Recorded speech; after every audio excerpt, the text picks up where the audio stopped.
We don't finance lost causes." The sentence landed flat and final, like a stamp pressed too hard into paper. And for a moment, the entire bank seemed to hold its breath under the cold fluorescent lights as Thomas Hale stood on the other side of the desk, his worn boots leaving faint dust marks on the polished tile floor, his hands quiet at his sides, grease still caught deep in the lines of his knuckles as if it had become part of him over the years. While across from him, Ryan Carter leaned back in his chair with the practiced ease of someone who had never once had to ask for a second chance, his tie perfectly straight, his expression already moving on to the next file before the silence had even settled, and behind them the low murmur of customers waiting in line softened into something else, something closer to curiosity, as a few heads turned just enough to watch without being obvious. Because there was something about the old man that didn't quite fit the moment, something in the way he stood so still, as if the refusal had been expected long before it was spoken, as if he had heard worse in quieter places, and Thomas didn't argue, didn't plead, didn't even shift his weight. He just nodded once, slow and deliberate, his eyes drifting not to the banker, but to the glass doors at the front of the building where sunlight spilled in across the floor in a pale, winter angle, catching the faint outline of a truck parked just outside, an old pickup with faded paint and a dent along the passenger door that had never been fixed, the kind of vehicle most people would walk past without a second glance.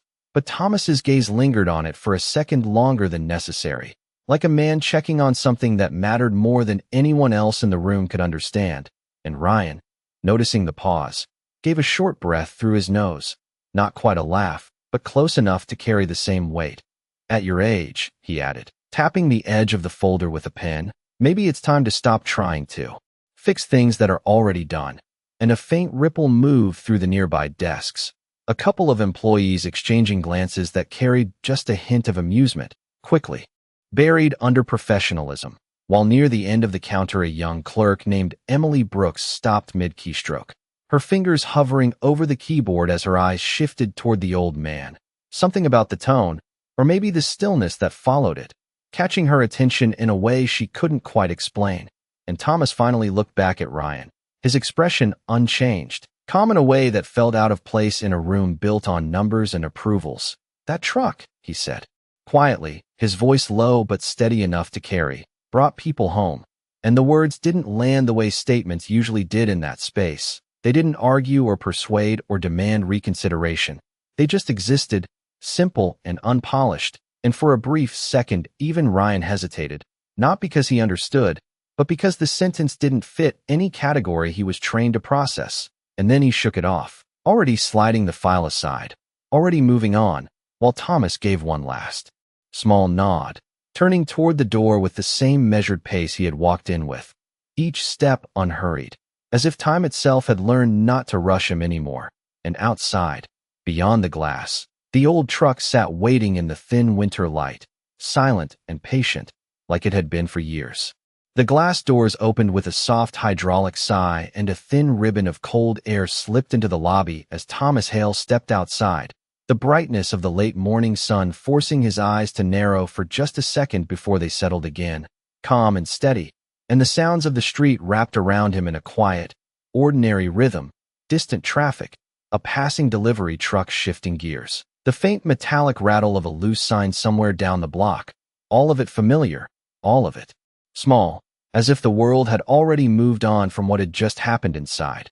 But Thomas did not look back, not once, his attention fixed instead on the old pickup parked near the curb, its faded blue paint dulled by years of sun and weather, its front grille slightly misaligned, a shallow crease running along the passenger side door like a scar that had long since stopped trying to heal.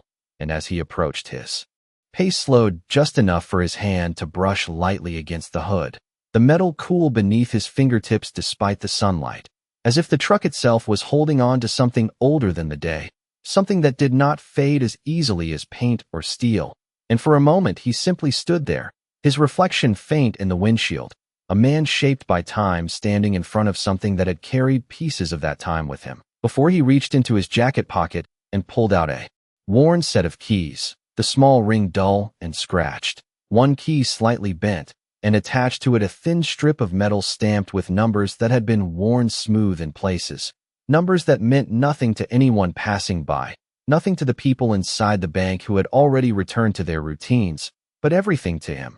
And as the keys rested in his palm, there was a stillness in his posture that did not come from hesitation but from memory, the kind that did not announce itself, the kind that moved quietly beneath the surface. And across the street a tow truck idled with a low rumble, its driver leaning against the door with a clipboard in hand, glancing occasionally toward the pickup with the casual impatience of someone who had done this 100 times before, unaware that this particular job carried weight that could not be measured in paperwork or minutes. While inside the bank, Emily Brooks remained frozen for a second longer than she should have, her screen blinking back to life in front of her as the system timed out. But her eyes were no longer on the numbers. They were on the door Thomas had just walked through, on the space he had left behind, and something about the way he had said those words lingered, not loud, not dramatic, just steady, like a fact that did not need to prove itself. And without fully realizing why, she glanced toward the front windows, catching sight of the old truck and the man standing beside it, his hand resting lightly on the hood as if he was checking on it, not for damage, not for function, but for something else entirely, something unseen. And her gaze shifted lower, noticing for the first time the faint outline inside the truck bed, a metal frame partially covered by a worn tarp, the edges of it just visible enough to suggest it was not meant for cargo in the usual sense. Not tools, not equipment, something shaped differently, something purposeful, and a small crease formed between her brows as she leaned forward just slightly, trying to make sense of it. While behind her the normal rhythm of the bank resumed, keyboards clicking, printers humming, voices low and routine, as if nothing had happened at all, and yet the air near the front of the room felt just a fraction heavier, as if a detail had been missed, as if something important had walked out the door and no one had recognized it in time. Emily Brooks did not return to her screen right away, her fingers still resting lightly on the keyboard as her eyes remained fixed on the shape beneath the tarp in the back of the old pickup, and something about it refused to settle into the category of ordinary. Not with the way the metal frame curved slightly upward at one end, not with the way it was secured with deliberate care, instead of being tossed in like spare parts or scrap. And she found herself standing before she fully realized she had made the decision, her chair rolling back with a soft sound that barely registered in the busy room as she stepped toward the front windows, her pace casual enough not to draw attention, but purposeful enough that she did not stop halfway. And outside Thomas had already opened the driver's side door, the hinges giving a faint creak as he paused for just a moment before climbing in, his movements measured, not slow from weakness, but controlled in a way that came from years of doing things the same way, the right way, even when no one was watching, and the keys turned with a quiet click, followed by a brief silence. Then the low, uneven rumble of an engine that took a second longer than modern vehicles usually did, as if it needed to remember how to start before committing to it. And Emily's gaze shifted again to the bed of the truck, to the edge of the tarp where the wind had lifted it just enough to reveal more of the frame beneath. And this time she saw it clearly, not cargo, not equipment, but a stretcher mount, old military design, the kind used to secure a wounded soldier during transport, the kind that had no place in a civilian pickup unless it had once been something else entirely. And a small, almost invisible marking near the base of the metal caught her eye, a faded stencil, numbers and letters partially worn away, but still carrying the unmistakable structure of a military serial. And her breath slowed without her noticing, her mind trying to place it, trying to connect it to something she had only ever seen in passing, in documentaries, in photographs, in the quiet stories her grandfather used to tell before he stopped telling them. And outside the tow truck driver straightened, pushing himself off the door as he glanced toward Thomas's vehicle, his expression shifting from idle patience to mild confusion as the pickup engine steadied into a rough but determined idle. And he took a step forward as if to signal, then hesitated, something in the posture of the man behind the wheel making him reconsider the timing. While inside, Emily turned slightly, her eyes scanning the counter before settling on her terminal again. And with a quick motion she logged back in, her fingers moving now with a different kind of focus, not routine, not mechanical, but searching, pulling up a secondary system she was not technically required to use for her position, one that accessed public veteran registries and archived service records, the kind of system most employees Ignored because it rarely mattered in loan applications, but the name lingered in her mind. Thomas Hale, simple, unremarkable on paper, and yet nothing about what she had just seen felt unremarkable, and she typed it in, the cursor blinking once before the system began to process. A small spinning icon appearing on the screen, as if even the database itself needed a moment longer than usual. And across the room, Ryan Carter continued flipping through files, already halfway into another conversation, unaware that something quiet and irreversible had just begun to move beneath the surface of a routine morning. The small spinning icon on Emily Brooks's screen hesitated for just a fraction longer than expected before the system responded, not with the usual blank profile or minimal civilian record, but with a layered result that seemed to unfold in stages, restricted tags appearing first, then clearance notices, then a prompt requiring secondary confirmation that she had never seen triggered before in her position, and her fingers paused above the keyboard as a quiet tension formed in her chest, the kind that did not come from fear but from the sudden awareness that she had stepped into something larger than a routine lookup, and after a brief glance over her shoulder to make sure no one was watching too closely, she entered her credentials again, slower this time, deliberate, and the system accepted them with a soft confirmation tone that sounded almost out of place in the open office. And then the file opened, not all at once, but piece by piece, as if revealing only what it had to. And the name appeared at the top in plain text,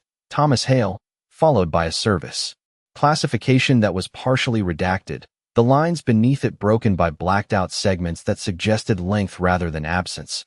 And her eyes moved quickly, scanning, trying to make sense of what little was visible, references to transport units, to field recovery operations, to designations that matched the structure she had seen in the truck bed, and then a phrase surfaced between the redactions, one that stopped her completely, primary extraction driver, and beneath it a series of dates that stretched across years, not months, years of continuous service in environments that the system did not fully name. And Emily felt her breath slow again, her focus narrowing as the quiet hum of the bank faded into the background, replaced by the weight of what those words implied, not in dramatic detail, not in images, but in the simple understanding that this man had spent a significant part of his life bringing others back, not just driving, not just transporting, but returning. People from places they could not leave on their own, and outside the truck engine idled steadily, the uneven rhythm settling into something reliable, something practiced, as Thomas adjusted his grip on the steering wheel, his eyes forward, not toward the road ahead but slightly beyond it, as if measuring distance in a way that had nothing to do with miles. And the tow truck driver took another step closer, raising a hand halfway before stopping again, his posture uncertain now, caught between instruction and instinct, while inside Emily scrolled further, her movements careful, aware that each action might be recorded, might be questioned later, but unable to stop, and another section loaded, this one, flagged differently, marked with a notation that read, legacy asset, conditional, and her brows drew together slightly, the term unfamiliar but clearly important, and as she hovered over it a small side panel opened automatically, listing a chain of contact protocols, names and numbers not meant for public use, not meant for situations like this. And at the top of that list a single instruction stood out in simple text. In the event of verified identity, notify command liaison immediately. And Emily leaned back just slightly, the weight of the decision settling in, her eyes flicking once more toward the front windows where the old truck remained in place, the man inside waiting without urgency, without expectation, as if he had already accepted whatever came next. And for a brief moment she hesitated, her training pulling one way, her instinct another, and then, quietly, without drawing attention, she reached for the phone at the edge of her desk, her fingers dialing the first number on the list with a steadiness that surprised even her, while across the room Ryan Carter continued speaking to a client, unaware that the balance of the morning had already begun to shift in ways he could not yet see. The phone rang only once before the line connected, and the voice on the other end did not greet her with the casual tone of a public office, but with something sharper, controlled, a quiet authority that made Emily Brooks instinctively straighten in her chair, her eyes flicking once toward the rest of the bank as if to confirm that the ordinary world still existed around her. Command liaison, Identify your call, the voice said. And for a brief second her rehearsed words felt too small for what she had just uncovered. But she steadied herself, keeping her voice low and professional. This is Emily Brooks, civilian banking associate. I am calling regarding a verification protocol tied to a veteran registry entry named Thomas Hale. And there was a pause on the line, not long, but deliberate, the kind of pause that suggested information was already moving before a response was given. And when the voice returned, it carried a different weight, quieter, more focused. Confirm the identification markers. And Emily glanced quickly back at her screen, her fingers tightening slightly around the receiver as she read from the limited data available. Primary extraction driver designation, legacy asset classification, associated with transport units, serial fragment matches, field recovery equipment. And the silence that followed was no longer empty. It was active, filled with unseen decisions. And then the voice spoke again, slower this time. Location, and Emily swallowed once, giving the address, her gaze drifting toward the window where the old pickup still idled, its engine steady, its presence unchanged. And across the street the tow truck driver had lowered his clipboard, now standing still as if unsure whether to proceed. And inside the bank nothing outward had shifted. Conversations continued. Keyboards clicked. Ryan Carter laughed lightly at something a client said, completely unaware that his morning had just intersected with something far outside his understanding. And on the line the voice responded with a single sentence, calm but absolute. Remain where you are. Do not escalate locally. And before Emily could ask anything further, the call ended with a soft click, leaving her holding the receiver in silence for a moment longer than necessary, her reflection faint in the dark surface of her monitor. And slowly she lowered the phone back into its cradle, her breathing steady but her thoughts moving faster now, connecting the fragments she had seen with the man outside who had asked for nothing more than a chance to keep his truck. And across the street Thomas Hale rested both hands on the steering wheel, his posture unchanged, his gaze forward, the engine beneath him humming with a quiet persistence that mirrored something deeper, something that had not worn down with time. And a faint gust of wind lifted the edge of the tarp in the truck bed again, exposing the metal frame beneath for just a second longer, enough for the light to catch the worn stencil marking before it settled back into place and down the road. Far enough that it did not yet register as anything unusual. A low vibration began to form beneath the normal rhythm of the city, subtle at first, almost indistinguishable from distant traffic, but steady, growing, like something approaching with purpose. While inside the bank Emily remained at her station, her eyes no longer on the screen but on the door, waiting without knowing exactly what she was waiting for, only certain that whatever came next would not be ordinary. The low vibration that had begun as a distant hum grew steadily more defined, threading its way through the normal sounds of the street until it became impossible to ignore, a deep synchronized rhythm of engines moving with purpose rather than coincidence. And the tow truck driver was the first to turn fully toward the road, his posture straightening as he shaded his eyes with one hand, trying to locate the source. While inside the bank the subtle change in sound reached the glass walls as a faint tremor, just enough to make a few heads lift from their routines. Conversations pausing mid-sentence as curiosity edged into awareness, and Emily Brooks felt it before she fully heard it. A shift in the air that matched the weight of the call she had just made, her gaze locking onto the street beyond the entrance as the first vehicle came into view. Dark, unmarked, moving at a controlled pace that did not rush and did not hesitate, followed by another, and then another, each one maintaining exact distance, exact alignment, like pieces of a system that did not allow randomness. And the sound deepened as the convoy approached, tires rolling over asphalt with a steady, deliberate cadence, not loud, not aggressive, but undeniable. And outside Thomas Hale did not turn immediately, his hands still resting on the steering wheel, his posture unchanged, as if he had already heard it long before anyone else noticed.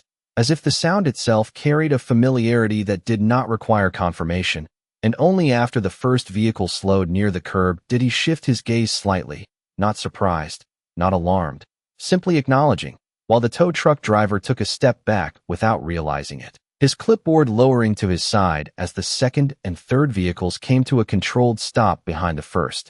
their presence filling the space with a quiet authority that no one had prepared for. And inside the bank, the atmosphere shifted completely now.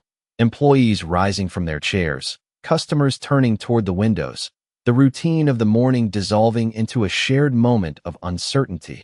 And Ryan Carter paused mid-conversation, his expression tightening as he followed the direction of everyone else's attention, his eyes narrowing slightly as he tried to make sense of what he was seeing. Because nothing about the arrival fit into his understanding of ordinary events, and Emily remained still, her hand resting lightly on the edge of her desk, her breathing steady but focused, as the front doors reflected the line of vehicles outside, their dark surfaces catching the light in sharp, clean angles. And then the first door opened, not abruptly, not with urgency, but with controlled precision, and a figure stepped out, posture straight, movements measured, the kind of presence that did not need introduction to be recognized as significant. And one by one the other doors followed, each opening in sequence, each revealing individuals who moved with the same quiet coordination, their attention already directed toward a single point, the old pickup at the curb, and the man inside it. And for a moment the entire street seemed to pause, the ordinary flow of traffic adjusting around the unexpected formation, drivers slowing, pedestrians stopping, all of them sensing without understanding that something important was unfolding. While inside the bank no one spoke, no one returned to their tasks, every eye fixed on the scene outside as the distance between two very different worlds closed in complete silence. The figure who stepped out first did not raise his voice, did not gesture for attention, and yet the space around him seemed to adjust as he moved, as if the world itself recognized the weight he carried without needing it explained, his uniform precise, his posture unwavering, and his eyes already fixed on the old pickup as he crossed the short distance with measured steps, each one deliberate, each one closing the gap between past and present in a way no one inside the bank could yet comprehend, while the others who had exited the vehicles remained in position, not rigid, not theatrical, but aligned in quiet readiness, their presence forming a perimeter that was less about control and more about respect. And outside, Thomas Hale turned the engine off with a simple motion, the rumble fading into silence as his hand rested for a moment on the steering wheel before he reached for the door, opening it slowly and stepping out into the daylight with the same calm he had carried through the entire morning, his boots meeting the pavement with a soft, grounded sound. And he straightened just slightly, not out of formality but out of habit, as if something in him recognized the moment before it fully arrived. And the approaching officer stopped a few feet away, his gaze steady, taking in the man before him not as a stranger, but as someone already known, already understood. And for a brief second there was no movement, no words, only a shared stillness that carried more meaning than anything spoken inside the bank had held all day. And then the officer brought his hand up in a clean, precise motion, a salute that was not rushed, not exaggerated, but exact, the kind that came from training and something deeper than training, something earned, and the gesture cut through the air with a clarity that seemed to echo, even though no sound followed it. And Thomas Hale did not react immediately, his eyes resting on the officer's face, reading something there that others could not see. And then, just as quietly, he returned the salute, his movement slower, shaped by time, but no less exact, no less meaningful. And in that exchange the entire balance of the morning shifted completely, because what had been dismissed as ordinary, as insignificant, was now being recognized in a way that left no room for doubt. And inside the bank the silence deepened, employees standing motionless, customers pressed slightly closer to the windows, and Ryan Carter felt something unfamiliar settle in his chest. Not fear, not yet, but a growing awareness that the situation he had already moved past was far from over, that the man he had reduced to a line in a file was now at the center of something far beyond his reach. And Emily Brooks watched without blinking, her hand still resting on the desk, the phone beside her silent now, but the consequences of that call unfolding in real time. And outside the officer lowered his hand slowly, his voice calm when he finally spoke, not loud, not commanding, but carrying a weight that reached everyone who could hear it. "Sir, we have been looking for you." And the words were simple, almost understated, but they landed with a significance that could not be measured in volume. because they confirmed what no one inside the bank had understood until that moment. That Thomas Hale was not just a man with an old truck, not just a name in a system, but someone whose absence had been noticed, whose presence mattered. And as the officer stepped slightly to the side, gesturing toward the line of vehicles behind him, the rest of the team adjusted in quiet unison, their focus never breaking, their respect never wavering. And the street, the bank, the entire scene held its breath in the space between what had been and what was about to be revealed. Thomas Hale's eyes followed the slight gesture toward the convoy, not with surprise, but with a quiet recognition, as if he understood the meaning behind it without needing the details spelled out. And for a moment he simply stood there, the winter light catching the edges of his worn jacket, the faint lines of time across his face unchanged, steady, while the officer maintained his position, his posture respectful, giving space rather than pressing forward. And then Thomas spoke, his voice low, measured, carrying just enough to reach the man in front of him. "I did not call anyone." And the officer gave a small nod, the kind that acknowledged both the statement and everything behind it. "We know, sir," he replied, his tone calm but firm. "You did not need to." And that simple exchange seemed to settle something unseen, something that had been building beneath the surface since the moment Emily made the call. And behind them, one of the personnel moved toward the truck, not abruptly, not intrusively, but with deliberate care, stopping just short of the tailgate as if waiting for silent permission. And Thomas gave the slightest inclination of his head, barely noticeable, but enough, and the man reached out, lifting the edge of the tarp with controlled precision, revealing the stretcher mount fully for the first time, the metal worn but intact, the faded stencil catching the light just enough for its markings to be read by those who knew how to see them. And the officer's gaze shifted briefly to it, his expression tightening not with concern, but with recognition, a quiet confirmation of something long recorded and never forgotten. And he turned back to Thomas, his voice lowering just slightly. "This unit has been flagged for preservation under federal registry," he said, not as an announcement, not as a command, but as a fact. "It should never have been at risk." And Thomas's hand rested lightly against the side of the truck, his fingers tracing the edge of the metal as if grounding himself in something familiar, something constant. And for a brief second his eyes moved across the surface of the vehicle, not seeing its flaws, not seeing its age, but something else entirely, something that lived beneath the paint and steel. And inside the bank the weight of the moment pressed against the glass, the people within now fully silent, fully aware that what they were witnessing was not ordinary, not procedural, but something that carried history into the present without asking permission. And Ryan Carter felt the shift more clearly now, his earlier confidence replaced by a tightening uncertainty, his gaze fixed on the scene outside, as if trying to reconcile what he was seeing with what he believed to be true. And Emily Brooks remained still, her breath slow, her eyes tracking every movement as the pieces aligned exactly as the system had implied, not chaotic, not dramatic, but precise, inevitable. And outside the officer took a single step closer, not to assert control, but to close the distance respectfully, his voice steady as he continued. "Arrangements have already been made," he said, gesturing lightly toward one of the vehicles behind him, where another individual stood ready beside a case of equipment.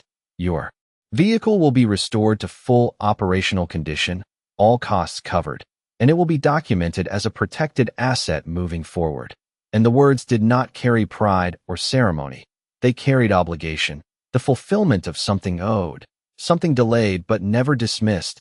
And Thomas did not respond immediately, his gaze lifting just slightly toward the horizon beyond the street, as if measuring the weight of what was being offered against something only he could see. And then he gave a small nod, the same quiet acknowledgement he had given earlier inside the bank. But this time it carried a different meaning, not acceptance of refusal, but acceptance of recognition. And the officer returned the nod, stepping back just enough to allow the next part of the process to begin, while the convoy remained in place, steady and silent, a presence that no longer needed explanation, because the truth had already settled into the space it occupied. The movement that followed was quiet but exact, each person from the convoy stepping into position with a kind of precision that did not need commands spoken out loud. as if every role had already been understood long before they arrived. And one of the technicians approached the truck with a small case in hand, setting it down carefully near the front wheel before opening it to reveal tools that were not new, not polished for display, but maintained with a level of care that spoke of purpose, rather than appearance. And he paused briefly, glancing once toward Thomas Hale, who gave a subtle nod in return, granting permission without ceremony.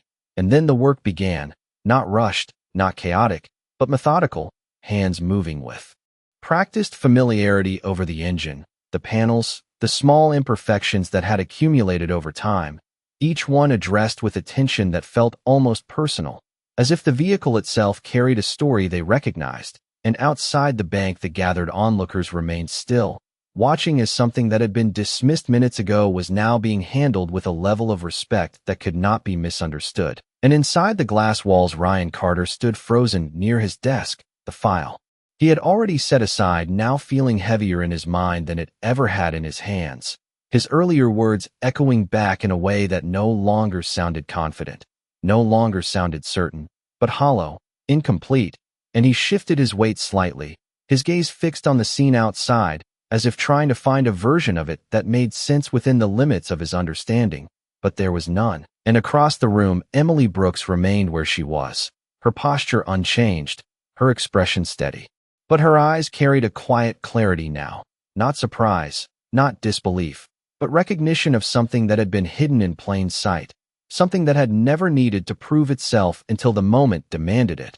And outside, the officer stepped back just enough to give the technician space, his hands resting loosely at his sides, his attention never drifting from Thomas, who stood beside his truck with the same calm presence he had carried from the beginning, his hand occasionally brushing the edge of the door, not checking, not inspecting, but simply there, grounded.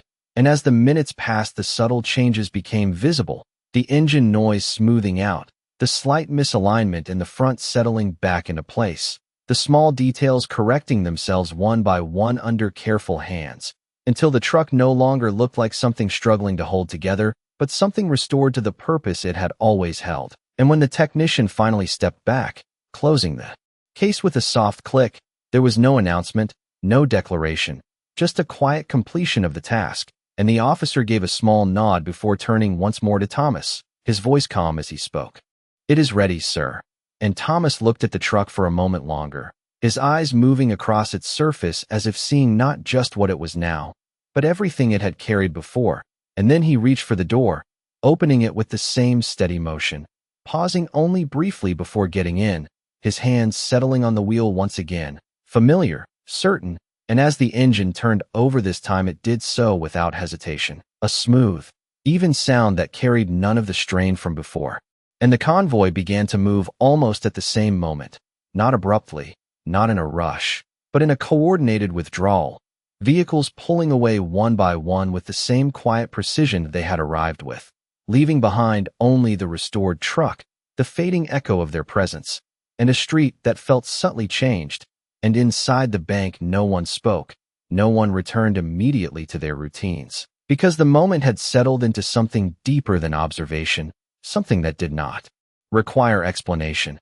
And as Thomas guided the truck forward, merging into the street with a calm, steady motion, he did not look back, not at the bank, not at the people watching, because there was nothing left to prove, nothing left to reclaim.